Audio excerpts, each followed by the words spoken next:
بسم اللہ الرحمن الرحیم۔ خواتین و حضرات، السلام علیکم ورحمۃ اللہ وبرکاتہ۔ ناظرین کرام، بنی اسرائیل میں ایک بدکار عورت رہتی تھی جو اپنے حسن و جمال کی وجہ سے لوگوں کو فتنے میں مبتلا کرتی تھی۔ وہ عورت اپنے گھر کا دروازہ کھول کر سامنے ایک تخت پر بیٹھی رہتی تھی۔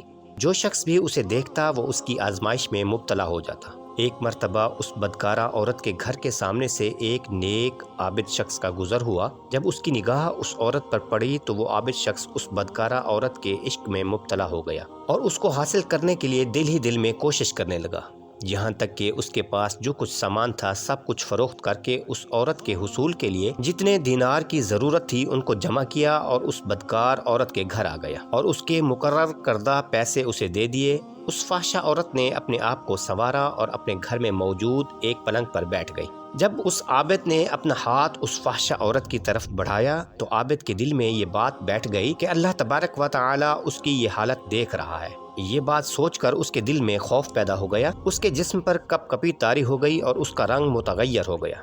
فحشہ عورت نے جب اس کی طرف دیکھا تو وہ بہت حیران ہوئی۔ اس عابد شخص نے اس عورت سے کہا، میں اللہ تعالیٰ سے ڈرتا ہوں، مجھے یہاں سے جانے کی اجازت دے دو۔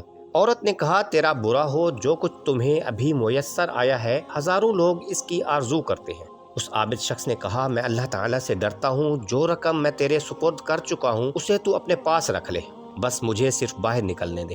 فحشہ عورت نے کہا، کیا تو نے یہ برائی کا کام کبھی نہیں کیا؟ اس عابد نے کہا، نہیں۔ بدکارہ عورت نے کہا کہ تو کون ہے اور تیرا نام کیا ہے؟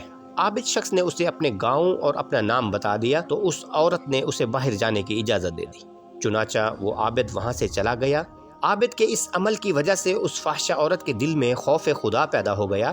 وہ اپنے دل میں کہنے لگی کہ وہ شخص پہلا گناہ کرنے لگا تھا کہ اس کے دل میں خوف خدا پیدا ہو گیا، جبکہ میں تو سال ہا سال سے یہ گناہ کر رہی ہوں۔ مجھے اس عابد شخص سے کہیں زیادہ اپنے رب سے ڈرنا چاہیے۔ چنانچہ اس عورت نے گناہوں سے توبہ کی اور اللہ رب العزت کی عبادت کرنے لگی۔